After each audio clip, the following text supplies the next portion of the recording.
with coverage you can count on. This is the Erie News NOWCAST.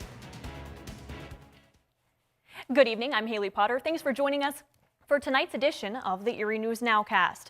All week long, we're showcasing some of our favorite events around the region to check, are they still happening this summer?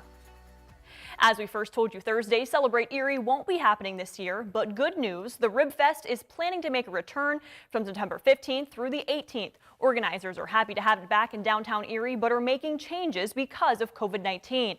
This year, tables will be spread out all throughout both sides of Perry Square. This is so people can eat with the people they came with. There won't be big tents for people to gather under, but new this year, they will have mixed brews on site as well as live music for people to enjoy. They have been working with the health department to make sure this event runs smoothly and safely for everyone. However, organizers understand that things can definitely change. And everyone understands that if there is another resurgence, that we'll just have to forego it. But we're moving forward with the hope that we can have a successful, well-attended, fun event.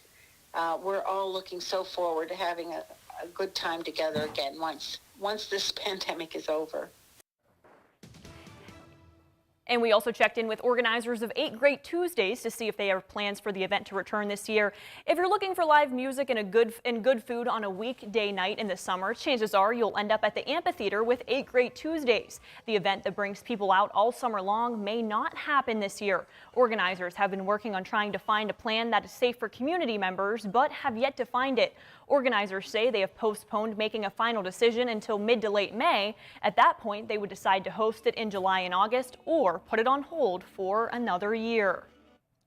And a big factor into the decision-making of all these local events are COVID-19 vaccinations. And more people continue to be vaccinated every single day. Today, Pennsylvania moved into Phase 1B of its vaccine program. People in Phase 1B include postal service workers, food service workers, clergy, and public transport workers.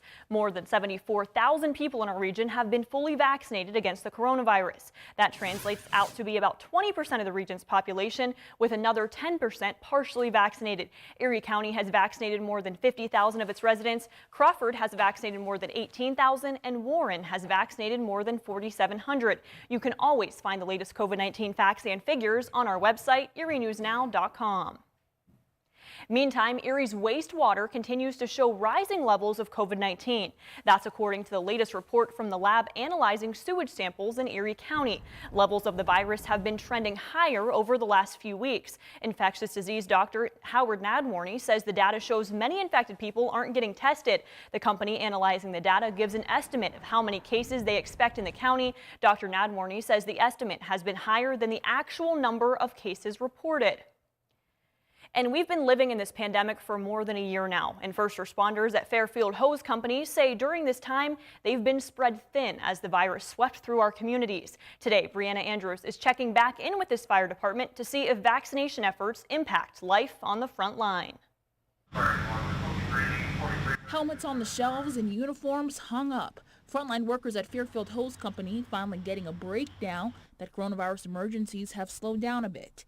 This, according to Fire Chief Jim Harrelou. Well, ever since the vaccinations become readily available to everybody, we have seen a definite decrease in the COVID calls that have been coming through. Back in December, Chief Harrelou told Erie News Now that this fire station was spread thin, trying to keep up with non-stop coronavirus calls. Today, more than 100,000 vaccines have been administered in Erie County.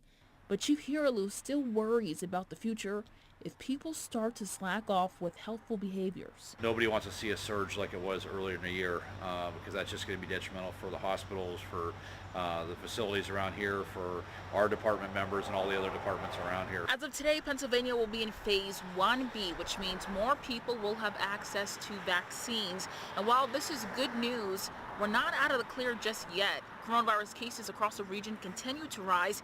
Erie County getting 24 cases in the last 24 hours. And statewide, hospitalizations continue to go up. Local epidemiologist Dr. Becky Dawson weighing in on this data, saying this virus may never fully go away. More than likely, this is going to become a disease that we need to learn to live with, not that we're going to eradicate out of its existence. And new tonight, the Warren County Medical Examiner has identified the body of a man found in the Allegheny River. The coroner says the body of John Christopher Nelson was found in the river last Friday. Nelson had been missing since February. The coroner says Nelson died from drowning, and the Warren police chief says the department expects no foul play and has closed the investigation. And Pennsylvanians have until May 3rd to register to vote in the upcoming primary. The municipal primary election will take place on May 18th. All registered voters, regardless of party affiliation, can vote on 3 ballot questions. Voters registered with a party can choose their party nominees for local offices. Positions on the ballot include Pennsylvania Supreme Court judges, county court judges, and several county and local seats. Registration is due May 3rd, and applications for vote by mail ballots are due May 11th. All of this information is available at votespa.com. And an Edinburgh University graduate will be heading to space later this year. 1992 Edinburgh graduate Sion Proctor is one of 4 people chosen for a SpaceX project. The 4 recruits will be part of the first all-civilian orbital mission to space. Proctor is a geologist and professor of planetary science at South Mountain Community College in Arizona. SpaceX says the mission will take 4 passengers around the Earth several times over the course of 3 days. The mission is expected to take off sometime before the middle of September. And what we know as March Madness comes to an end tonight. It was a weird season during the pandemic and the NCAA basketball tournament. A lot of brackets busted, with some teams unexpectedly going farther in the tournament, but the 2 teams making it to the final, Baylor and Gonzaga. Many fans are hoping it's as good of a game as it was over the weekend when Gonzaga won in a buzzer-beater fashion. Here's a look and listen. Gonzaga has time to do something. Suggs for the win.